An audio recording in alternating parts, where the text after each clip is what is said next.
What's up everyone, welcome back to Workshop Rebuild. In today's episode, I'll be rebuilding the BMW R60/5 4-speed gearbox. In a previous episode, I already dismantled this gearbox, and if you guys are interested in the disassembly process, you guys can click the link up above.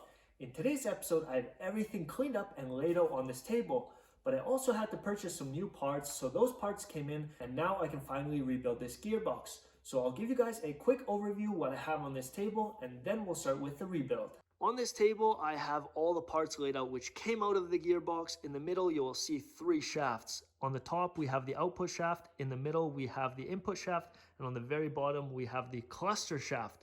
I will talk about these shafts later on in this video. And if you guys want to skip ahead to any of these sub-assemblies, you can do so down below in the timeline. On the left of the table, I have a brand new seal and gasket kit, as well as some accessories which will be mounted around the gearbox. All these parts came in from Euromotor Electrics, and they are a distributor for Siebenrock, which is a German-based company, and they do sell quality parts, so I purchased these parts from them. All the links for my parts and the tools in this video will be down in the description. Below, on the left-hand corner of this table, I also have some of the used seals. I will talk about these later on. I have the output flange over here. That will be one of the last things I install in this assembly. I also have the speedometer drive pinion right here.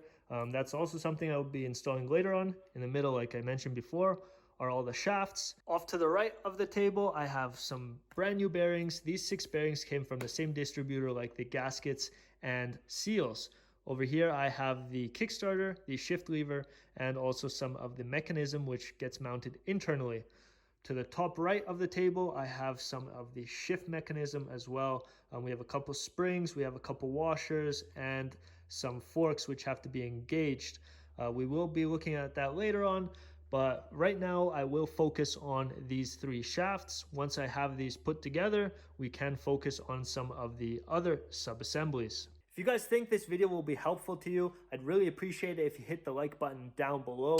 If you guys have any questions about any sub-assembly or anything that I'm touching in today's video, leave a comment down below and I'll get back to you as soon as I can. But right now, I'm going to start the rebuild process on the input shaft. On this cardboard, I have all the parts laid out which will be mounted onto the input shaft. So I'll talk about the input shaft first and then about the parts. On this shaft, we have a bigger spline towards the left. We have a bearing fit towards the front, and over here we also have another bearing fit. Right here we have a bushing and a bigger fine spline. This is the input side of the shaft, and power gets transmitted this way. Now, right behind the spline, we also have a bushing. You want to make sure that this surface is cleaned up because we will also have our input seal riding on this bushing. So I left that bushing on there because it was still in good condition, but if yours is damaged or if it has a very big groove in it, you will want to replace this. Right now, I'll put this input shaft aside and I'll talk about all the parts which will be mounted onto that shaft. To the far right, you will notice we have a washer. This is the first part which will be mounted behind that bushing right there. It is not perfectly flat, it is cupped a little bit, and I made a yellow mark which side will be the top and how I remove this. So you want to make sure that the washer will be mounted like this onto your shaft. Now with this aside, the next thing I'd have to push on is a brand new bearing. This is the old bearing. They were still kind of good, but hey, why not just replace all the bearings and then I know the transmission will last another couple of years. So this is the old bearing and I will be replacing this with one of the new ones that came in the bearing kit. Now down below, the next thing that I'll have to install above the bearing is the drive gear. This drive gear also has a coupling on one side, and I'll talk about that later. But you want to make sure that the surfaces on the drive gear are in pristine condition and that your riding surface towards the bearing is also in good condition and that it's not damaged. If you have any damage on this gear, I'd really suggest you replace it. Now, towards the coupling side, we also have the other drive coupler. These 2 parts work together and you want to make sure that these 2 couplers are still in good condition and that the surfaces are still usable. If you also have excess wear on any of these surfaces, I would suggest you replace this. Now the drive coupler itself also has an internal spline which will be mounted onto the input shaft. Something very simple, but this is how it will be mounted. And before I assemble everything, I also want to make sure everything is lubed up. Now with this aside, we also have a spring behind our drive coupler that will be pushed right onto there. And I also marked the top of the spring, and I'll put that back together the way it came out. On the top of the spring, we also have a Kickstarter coupling. As you will notice, we also have a step, and the spring will be able to sit right on here. We have an internal spline that will be pushed onto the shaft like that. And we have these steps where the Kickstarter coupling can engage onto. If these teeth aren't in good condition anymore, you can repair them a little bit, but since this is a hardened part, it might not be that easy to repair it yourself. So if you guys can find a replacement, I would suggest you do so. Right next to the Kickstarter coupling, we also have our Kickstarter gear. That also has the other side of those teeth, and that will engage just like this. And when we release the Kickstarter, it will just ratchet back into place. That's basically what it consists of, 2 parts. And once you use the Kickstarter, they engage the teeth. So something very simple. And also over here, you want to make sure that this gear is still in good condition. As you will see, the Kickstarter on this bike was probably never used. And yeah, just make sure everything is in good condition.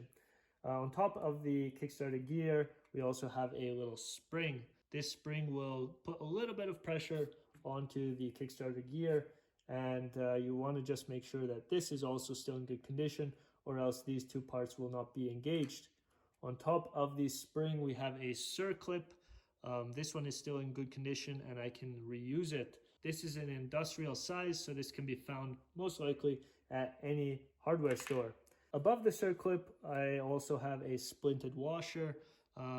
This acts just as a little spacer towards the top bushing for the top bearing.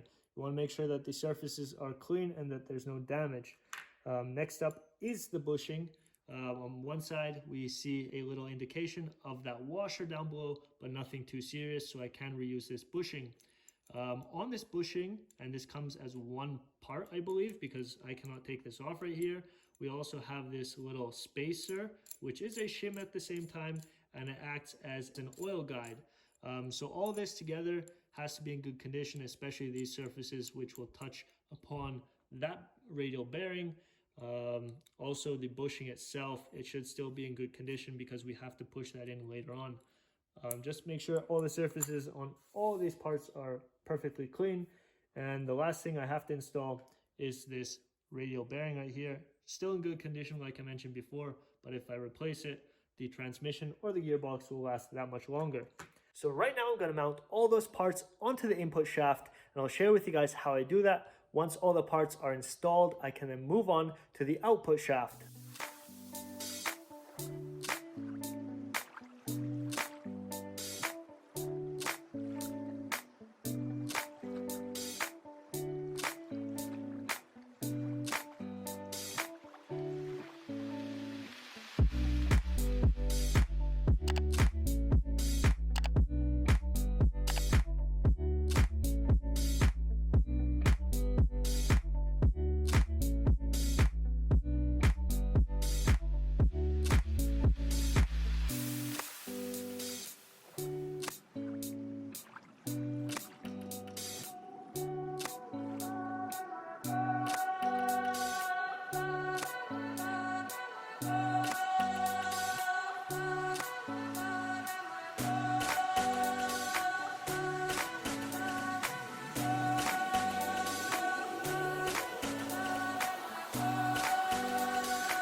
I finished up with the input shaft. The only thing that's left is the top ball bearing, the top bushing, which is then hooked up to the oil retainer. I will not mount that onto the shaft just yet because I still have to shim up this whole pack, which is the input shaft, within the housing. I'll do that later in this video, and now I can focus on the output shaft. Once again, I have all the parts laid out, which will go back onto the output shaft. I also have the newer bearings on the top, but I'll discuss all the parts laid out on the cardboard, and then I'll start the assembly process. Looking at all this from the top, you will notice the left components look very similar to the right components. The only difference is that we have a fourth gear, which is a little bit smaller than the first gear towards the right side of the shaft. Now I'll focus on the left side, or the left parts first, and then I'll move on to the right side. So I'll start on the third speed gear first. As you will notice, around the perimeter of the third gear, especially towards the spline, you will see serrated teeth around the perimeter. Now the selector of all this is the coupling disc. Now the coupling disc will slide onto this shaft with ease, and we have an internal spline as well as an external spline on the shaft. Now when I put that coupling disc on there, you will notice it slides on there very nicely, and the serrated teeth will engage. This mechanism is a jaw clutch. Now since the coupling disc is exactly in the middle, that would be a neutral position. Now if we want to go a step further, we have the exact same setup on our fourth gear. And once we put the fourth gear on there, we will be able to choose with one fork, a third or fourth gear. Now that's not the only thing in the setup that makes up the shift mechanism, but once we take this coupling disc back off, we also have a washer. When we flip this fourth gear around, you will notice this washer fits right into the rear of the fourth gear, closer to the serrated teeth, just like that. So you don't want to forget this once you put it back together. And one more thing that we also have to assemble is this bushing. This bushing will allow the fourth gear to move freely on the shaft. This is very important that you make sure the outside diameter as well as the inside diameter are very clean. I noticed when I took this apart, I had to clean out the inside groove very well, and obviously over time the oil has some buildup in it from the teeth of the gears, and you just want to clean these grooves out so the lubrication is spot on once we reassemble it. But this bushing will be mounted within the fourth gear just like that, and it will also fit right here on this shaft. Next up, there is also a washer which is between the fourth gear and our ball bearing. You don't want to forget this washer, but another thing to mention is you don't want to mix them up. You actually can't mix them up because this one is still a little bit smaller, and especially this ID is much smaller as well. So that only fits on right there. It will not go past this shaft onto the bigger ID. After this washer, we will install a brand new ball bearing. This one happens to be the old one. It's still in good condition, but like I mentioned before, I will be replacing it with this new FAG radial ball bearing right here. This also came in the kit, so I will be installing that very soon. To seal everything off on the left side of this shaft, we have a groove, and that groove will hold in our ball bearing with a snap ring. The snap ring is very important. Do not forget this. And if your snap ring is in bad condition, please replace this. After the ball bearing and the snap ring is installed, you want to put this oil baffle on the very bottom of the housing of the BMW gearbox. So with the bottom end of the output shaft out of the way, I will focus on the top end, and this is towards the output flange. We almost have the exact same setup over here. We have our second speed, and we also have the jaw clutch mechanism. We will be able to engage it or disengage it at any time. We have another washer and our first gear. This also has the serrated teeth on the other side to engage into our coupling disc. Further on, we also have another bushing. This bushing happens to be a little bit narrower than our fourth speed bushing. And I also went ahead and cleaned out all the grooves, so the lubrication for this is spot on. Next up, we also have another washer, which will be on this side of the gear, just like that. You want to make sure everything is still in good condition. And we also have another ball bearing. This is the old one, and the new one right here is a sealed SKF ball bearing. I will be removing the shields on this ball bearing, so it will be lubricated over time within the gearbox. Now on the very end of this shaft, which is very important, we have a shim. This shim will lie on the outer diameter of the ball bearing, and to make up the proper end play, we will have to see if this shim is still adequate or if I have to add or subtract a little shim. Since I shared with you guys all the details on the output shaft, let me go ahead and assemble everything.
With the input shaft and the output shaft finished, I can go ahead and look at the cluster shaft and give you guys an idea of how to remove the bearings and install new ones. So I will have a look at the intermediate shaft or the cluster shaft. I will have to pull off these two bearings and install two brand new bearings. I will put these aside right now because I still have to pull them off. You might have asked yourself, how did I pull these bearings off? And for that, I purchased this kit online. This is a bearing and puller separator kit. The quality isn't probably the best, but it was super cheap, and that's all I need for this purpose. And I will be using that right now to pull off these two bearings, and then I'll go over to the arbor press and install the two brand new bearings. So I happen to use the bigger set of jaws on the separator, and I just open them up. I will start with the double angular bearing, which is towards the bottom of the housing. Slide it down and under, just like that. And I'm going to clamp it on there by hand. And then I will hand tighten these nuts first. And I really want to make sure that these two jaws are evenly tightened as I apply pressure on them, so this bearing will come up nicely by itself. With only a little amount of squeeze on that bearing, it already seems to be moving on the shaft, so I'm super happy with that. I'm just bringing both sides up very evenly, and that will make this removal process very easy. I believe that's already very good. As you saw, the bearing has already lifted off the shaft a little bit, but I cannot go too narrow because the shaft is still right there in the middle. And now I'm going to have to add the puller on this bearing assembly. For that, I will need this and the two shortest extensions.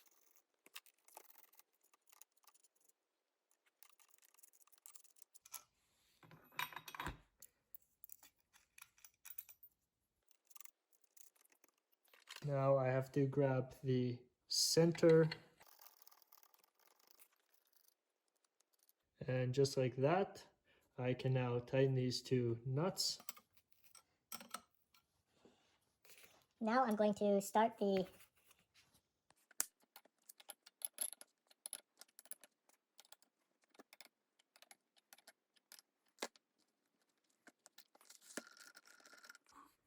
And just like that, the double angular bearing is off the cluster shaft, and that was a very easy and smooth process. Now I can do the exact same thing to the smaller bearing.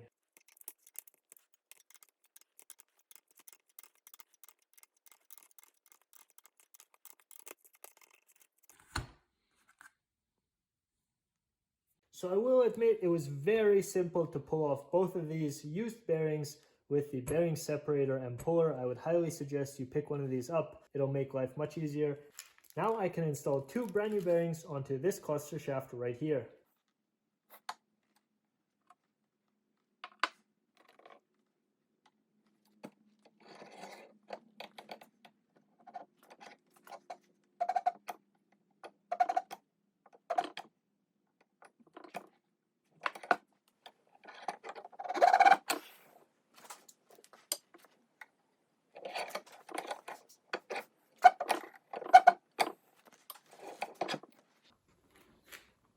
With all three shafts fully assembled, I can now put my focus towards the shift mechanism, and I can also push in brand new seals which came in the gasket and seal kit. So without further ado, let me share that with you guys.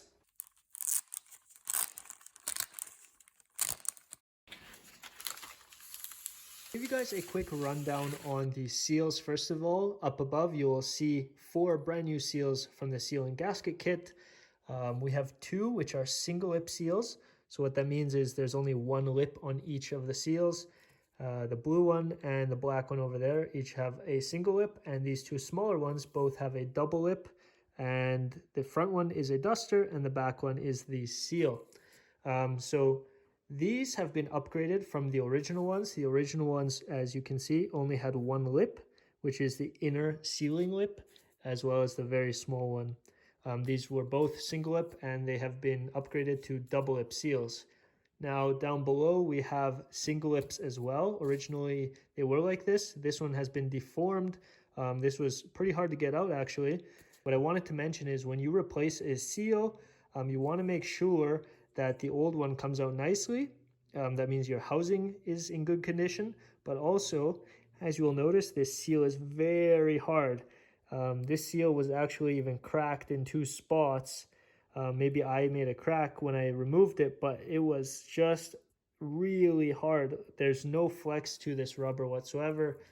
And over here you will notice this lip just folds over very nicely with basically no effort. So what that means is if your seal is very hard, you also have to polish your shaft where it came off of. So I have this shaft right here for the shift mechanism, and as you will see, the seal is riding in this area right here. This groove happens to be from the washer, but further towards the housing we would have a riding seal, and there's no groove on here whatsoever, but it could be polished up just to get the glaze away or off of the part, and the new seal will have a nice riding surface which will not cause a leak anymore. But if you do have a shaft which has a seal on it, you really want to make sure and double check that there is no groove on your shaft, or else you could have your new seal riding in the old groove, which will obviously damage the new seal, but it could also just start to leak because the new seal will be riding in the old groove. So just keep that in mind when you're installing brand new seals, that the shaft and the housing is still in good condition. If not, you might have a leak or you might damage the new seal. Right now, I'm going to go ahead and grab all of the shift mechanism and install it into the gearbox housing. I'm going to move from left to right and just share with you guys all the components. Over here, we have the return spring for our shift mechanism. Over here, we have a positioner. This consists of a spacer, which is in between. We also have these two plates, which will open and go around one of these shafts over here. And then we also just have a spring or a clip which gets mounted around both of these. So when we open it up, it will also lock in place and clamp around this shaft as well. Right here, we just have a regular spacer that will be put onto this selector shaft first. This right here is the selector shaft. So right here, we will have the capability of selecting the gears. Obviously, this is just a small part of this whole assembly. When we go further, we will also see this plate in the back. This consists of 3 parts. This happens to be one part all the way up to here. Then we also have a snap ring and this powel. This right here acts like a lock, especially when we put it in gear. This will lock everything in place. And this shift segment will just rock back and forth depending on the gear we select. This will all be inserted onto the right side of this assembly. Now when we look further, we have a detent spring. This will work in conjunction with this segment right here. After the spring, we also have a washer and another snap ring. So all this together makes up our shift mechanism from our shift lever, but then from here it still keeps on going. And we also have a cam plate, that's this right here, but this is mounted onto a different shaft that's within the housing. So keep that in mind, this does not mount anywhere onto this shaft. This is on a separate shaft which is inside of the housing itself. This is all kept in place with one snap ring on that shaft. So right now I'm going to install all of this into the gearbox. The first thing that I will install into the housing is the return spring. All the parts that I will be installed in this area right down here. There is a sleeve for the shift lever, and I will install the return spring right on there. Right now it is not under tension, so I'm going to have to close it and make sure that these 2 points go around a certain shaft down here, but I'll install it and then share with you guys a close-up view.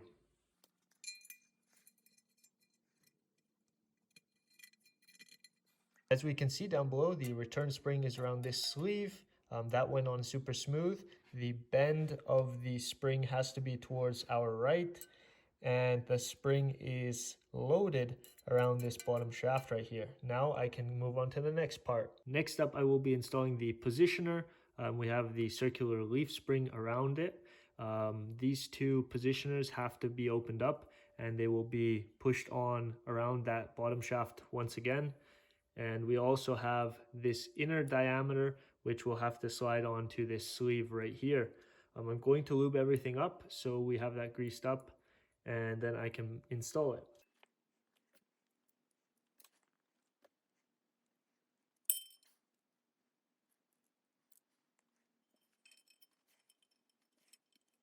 Next up, I have to take this little spacer and push it on right behind this assembly before I push in the shifter shaft.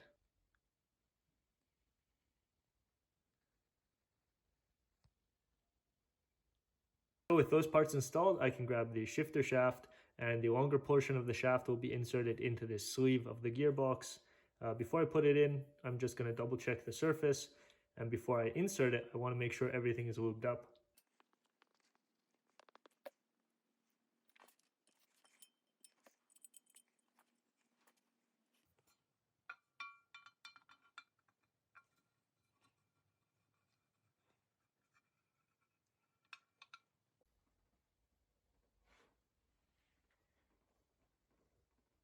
I managed to install the shaft. Now the next part I will be installing is the shift segment.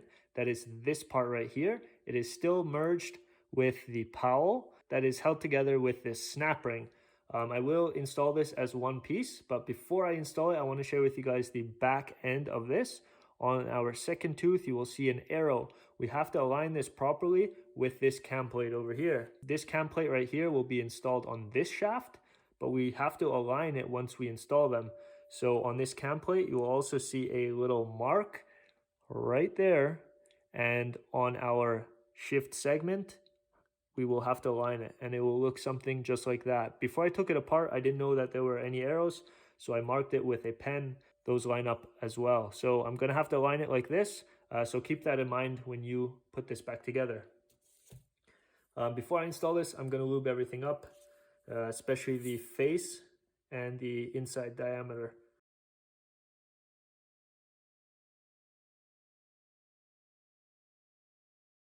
The powell is all the way on the bottom, and the shift segment will interlock with this component right here. As you will see, the shift segment has been installed, and when we look down below, everything is in line. You want to make sure that the shift segment and the parts from the shift lever are all around the spring and the positioner. I installed the shift segment, and now I can install the cam plate. There is a gear on one end. I will insert it just like this, and the neutral switch tab is facing downward right here. So once again, grease everything up and install this. As I'm installing this, I also want to make sure that the teeth line up, and just like that, everything should be aligned. I hope you guys will be able to see this. The teeth are aligned on this side, and now I can install the snap rings. So with the cam plate installed, I'll grab the first snap ring and I'll secure the cam plate.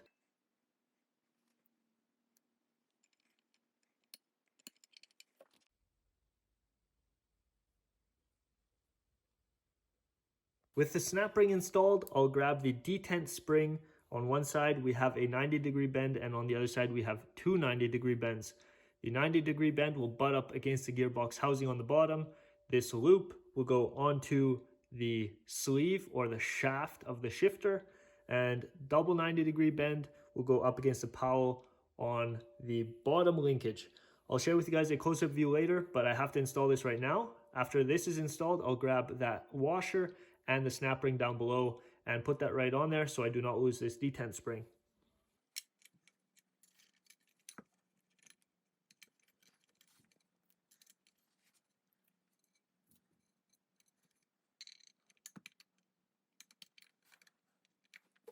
So everything is installed, and I'll give you guys a quick close-up view.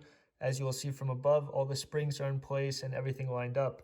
The shift segment is aligned with the cam plate. The cam plate is held in place with that snap ring on the shaft.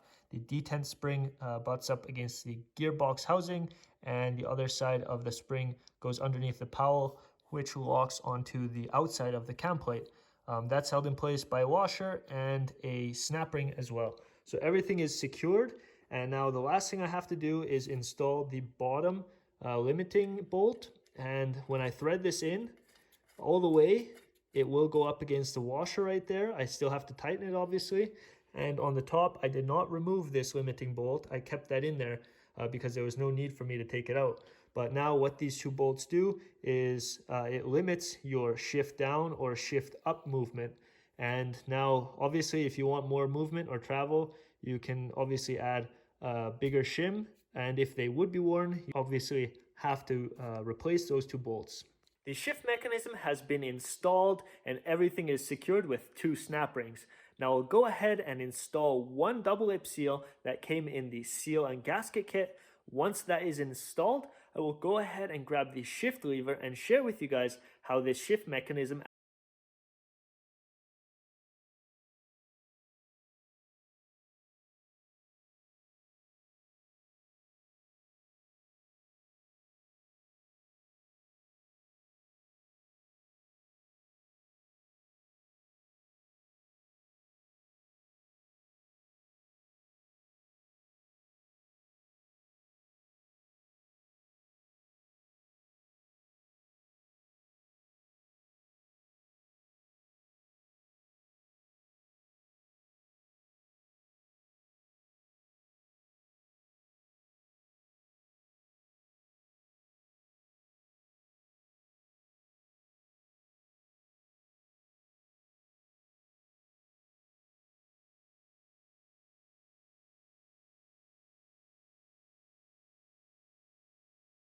mechanism is ready to be turned over. Right now I have the shift lever set up in neutral, so I'll go 1 down, which will be first gear, and then I'll go 3 up all the way to 4th gear. First gear, second, third, fourth. As you can see, everything functions the way it should, and with the limiting bolts in place, the shift lever comes to a stop, and once I let it go, the springs inside the shift mechanism will do the work and rotate the cam plate.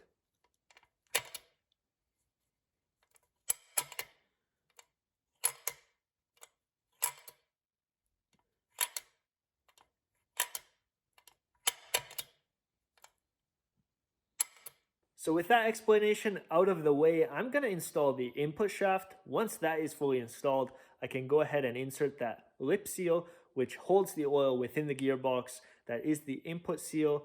And then after that, I will install the cluster shaft as well as the output shaft with the 2 shift forks.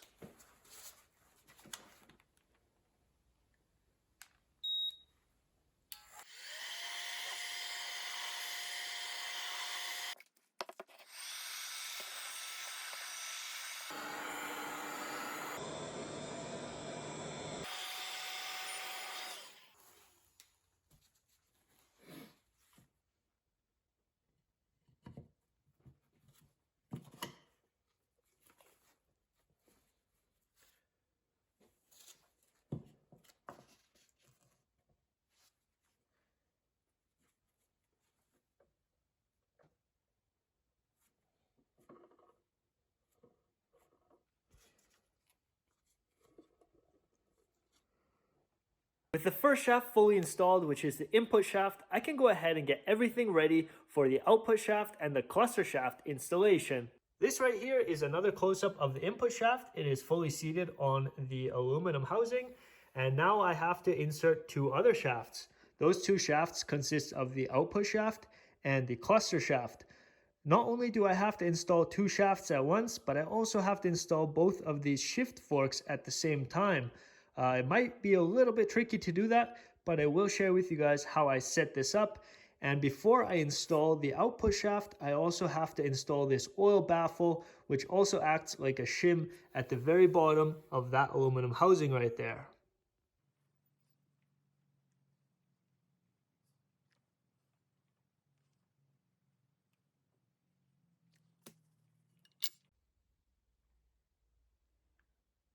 I have to get the output shaft ready as well as the cluster shaft. I will put the cluster shaft a little bit closer to me. Now with this in place, I will share with you guys all the gears which are meshed, all the way gear number 1, 2, 3, and 4.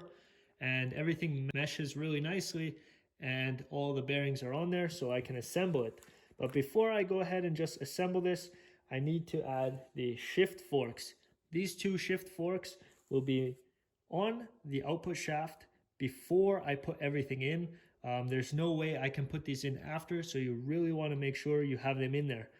Before I took them apart, I also marked whichever one was on the top, that is close to the tapered end of the output shaft. So that one was on the top right there, and the one which has an indication of the bottom was closer towards the bottom. And just like this, I have to grab everything once the housing is heated up and drop everything in place. But also these 2 shift forks have to go into the cam plate, which is inside of the housing already. When we're looking at these 2 shift forks, you'll notice there is a little cam which will follow the cam plate down below. These 2 grooves will allow us to shift between 1st and 4th gear, and we really have to make sure that those 2 cams fit properly within the cam plate. So right now I'm going to get the heat gun and heat up the aluminum housing to around 80 degrees Celsius. I found that to be the best temperature. Before, when I was installing the input shaft, that dropped in super smooth without any issues. And once everything is installed, I can also look forward to adjust the shifter forks.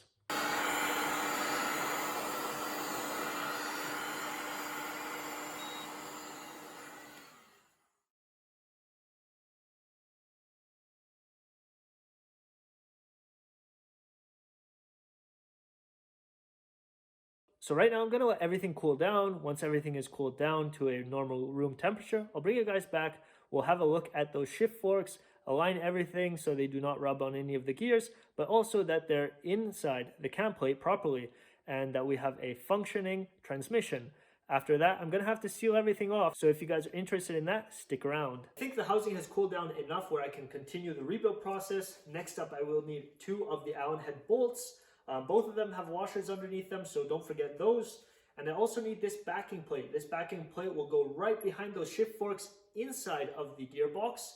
And once I insert this, I will shove the bolt in from the outside, and then we can tighten it up on those eccentric bushings on those forks. But before I do that, I'm going to give you guys a close-up view over here, and then we'll continue the rebuild process.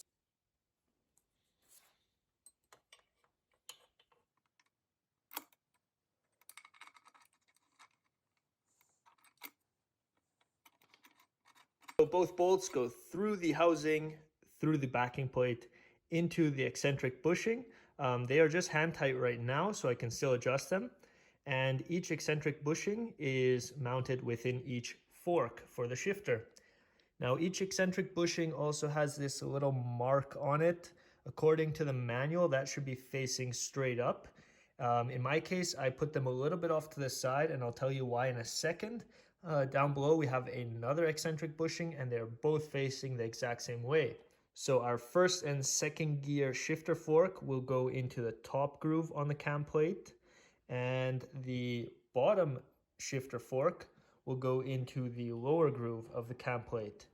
That's how it's supposed to be, and hopefully you guys can align everything at home.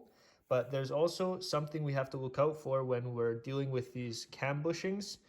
We want to make sure that the coupler in between the first and the second gear does not go into gear as it's in neutral. So you want to make sure when your gearbox is in neutral, according to the cam plate, that you do not have the coupler engaged on first or second gear.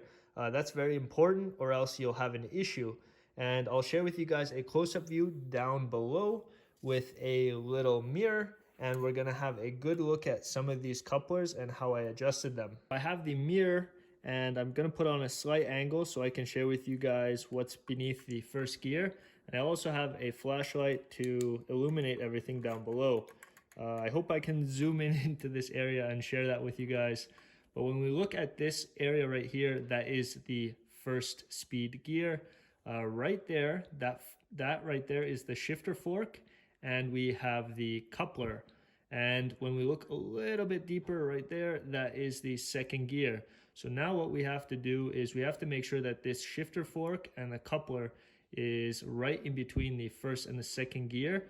And especially since that is a jaw clutch in between there, we want to make sure that this coupler does not engage. So what that means is when the transmission is still neutral over here, we have to have that coupler right in between. There should be about 2 to 3 millimeter above this coupler and below this coupler, and that should be enough room to let this spin freely without shifting into any gears.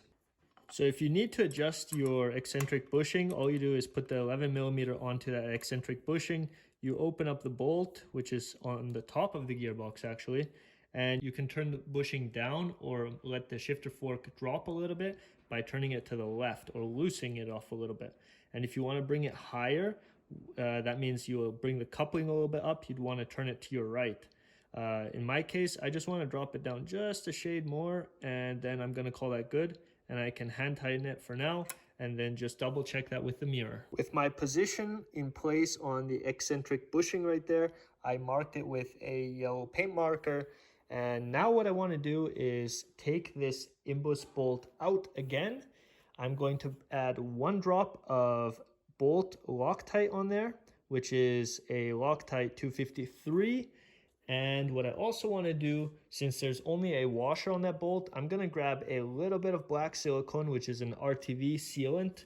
And once I insert it into the housing again, I'm going to just add a drop of that sealant around the perimeter of the washer. And hopefully that stops some of the leaks that will possibly come to the top of the transmission or gearbox.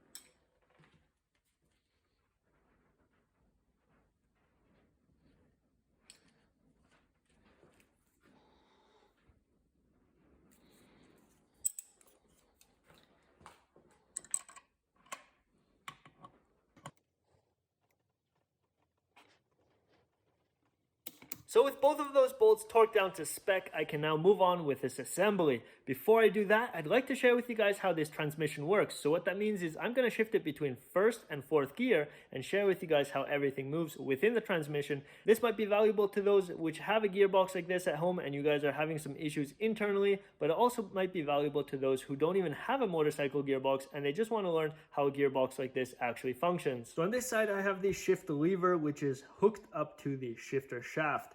I put all this together before. There are a couple components and we have a couple springs which locate the shifter shaft. So if I go a little bit down or up with the shifter shaft, it doesn't go into gear just yet. We really have to move it all the way to the limiting bolts. So now if I shift it down all the way, the shifter segment will move the cam plate. Once the cam plate is moved, our fork will be activated. So if we choose between first and second gear, that is the top fork. And if we choose between third and fourth gear, that is below on the cam plate, which will then transfer motion to our bottom fork and it will choose third or fourth gear. So I'm going to put it in first gear right away. I found it a little bit easier to turn on the output shaft than it is to turn on the input shaft. This is still a little bit loose and there is a little bit more stability to the output shaft because the forks are engaged. So I'm going to shift it down into first gear and turn on the output shaft and you will see the cam gear rotate over. Just like that. The cam gear went into first gear. Right now, if I turn the input shaft and I want to hold on to the output shaft, you will notice that everything turns over because it is in gear. I'm trying to hold the output shaft right now, but as you can see, it is in gear. I can go back to neutral for a second, just so you guys understand. And just like that, as you will see, the output shaft stays put again. Now I'm going to go to second gear. Second gear is just one up, but we have to push it high enough so we don't fall into neutral. And just like that, I'm in second gear. And now if I try to turn the input shaft again, you will notice the output shaft spins just a little bit faster than it did before because the gear ratio is a little bit higher. Now, since I'm in second gear, I want to go into third, but now what will happen, the bottom fork will engage. Even though the cam plate turns over, nothing will happen to the top fork. It'll just go back into its neutral position and the bottom fork will engage to third gear. So what that means is I have to bring the shift lever up once more. And just like that, I'm in third gear and I can test that by holding the output shaft once again. And as I turn the input shaft, the output shaft turns much faster. Now we're in third. I'm going to go once more up to fourth gear.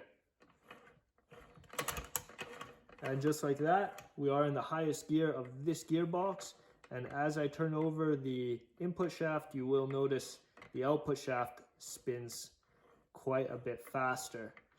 So as you guys just saw, we have power transmitting from the input shaft over to the cluster shaft to the output shaft. You may ask yourself, why is there a cluster shaft or why is there even a third shaft within this gearbox? The easy way to explain that is if you have an input shaft and a cluster shaft, you can have different gear ratios between the cluster shaft and the output shaft. So your gear ratio can be a little bit different. You have an extra shaft, but the gear ratios might be a little bit more efficient that way. Now, another feature that this gearbox has is a Kickstarter. In this area, there's quite a bit of room, and this area is dedicated for the Kickstarter gear. That's why this housing also has this little edge right here. The Kickstarter gear will turn in a little radius and engage power to our input shaft, which will then start our engine. So I hope you guys understood the shifting mechanism within this gearbox. If you guys have any questions, don't forget to leave your comments down below. I'll try to reply as soon as I can and as best as I can. But right now, I'm going to move along with this assembly and let's look at the cover and some of the shims that I have to install before I close this all off. So for the next step, I have to measure the height of the bearings which are already assembled inside of the gearbox, and I also have one more bearing which is still on this table. It has a little bushing as an insert, and that bearing will be pushed into the cover as I drop it on later on in this video. I also have a brand new gasket which will go around the perimeter of this gearbox, so don't forget that if you guys are taking your measurements. I also have 2 used shims, and I'll have to measure those to make sure if I need new ones or if I have to order some new ones. These are the tools I'll be using: a digital vernier caliper that will come in handy for some of the bigger sizes.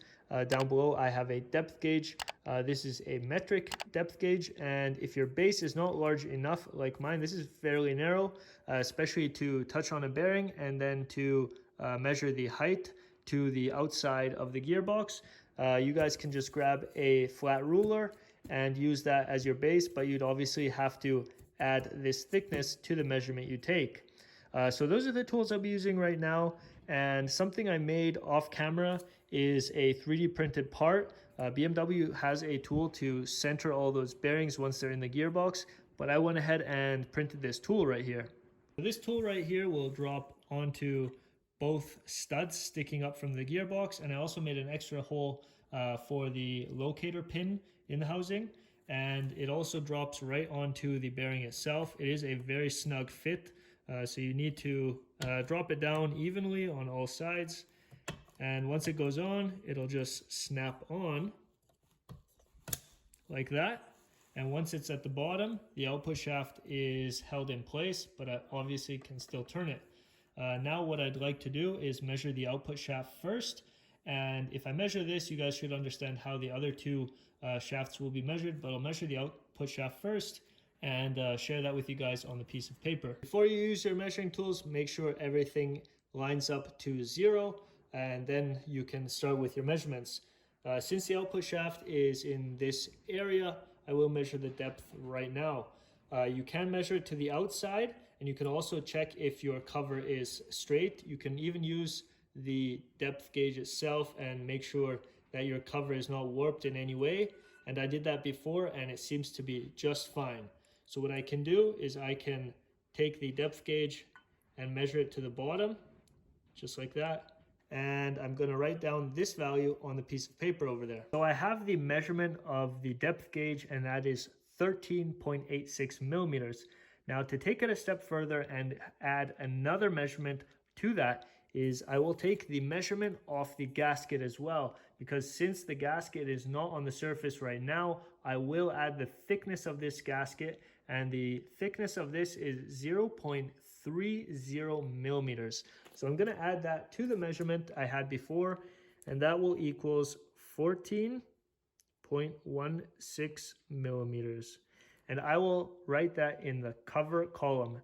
Now everything else that I have to measure, especially the bearing height, will be in the housing. And once I have 2 values right here, I will subtract that, and I will have a value at the far right and see what type of shim I will need.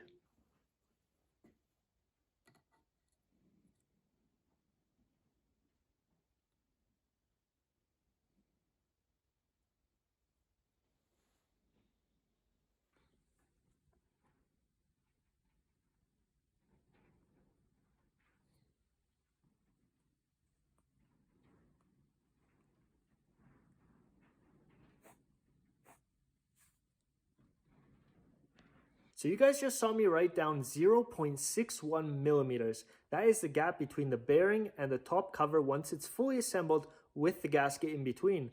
But as I mentioned, there were shims installed previously, and this shim is 0.51. So when we subtract that, we come to exactly 0.11 millimeters. And the allowance on the gap, or the end plate that we have to have, is 0.1 millimeters. So I have to say we're almost spot on, and I'll leave it just like that. The measuring process is pretty straightforward. If you measure the depth within the cover, you'll get a value. You add the gasket to that and you write it down on a piece of paper. Then you go over to your gearbox and you measure the height of the bearing, which protrudes past the surface of the gearbox itself. Once you have those 2 values, subtract it and figure out what type of shim you need. I figured out which shims I will need, and now I can continue on with the assembly process. I'll grab 1 brand new bearing, heat up the gearbox cover and insert that where it belongs. Once that's cooled off, I can then look at the Kickstarter lever and the Kickstarter gears.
gearbox cover is fully assembled and now I can move along with the assembly process.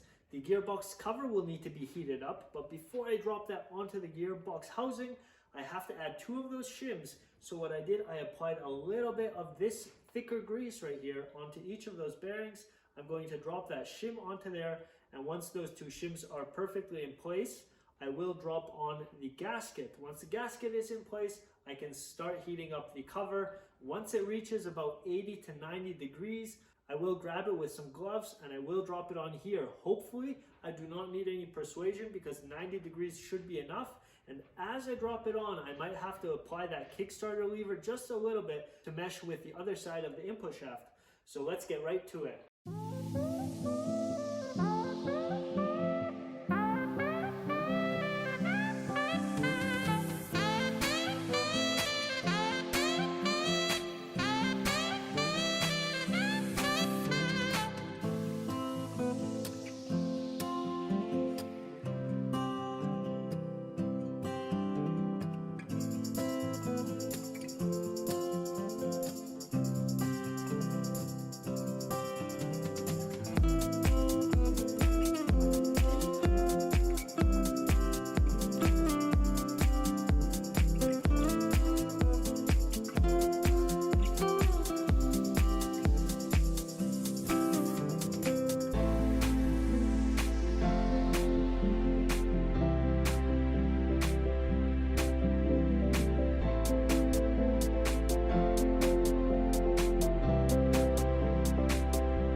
Was a little bit of b-roll towards the end. I wanted to speed up this video just towards the end because it is a very long video. But this right here is the BMW 4-speed gearbox. It is fully assembled and I also still have some little parts on the table, but I will focus on that in an upcoming video because I still have to work on the engine, the frame, and some other components.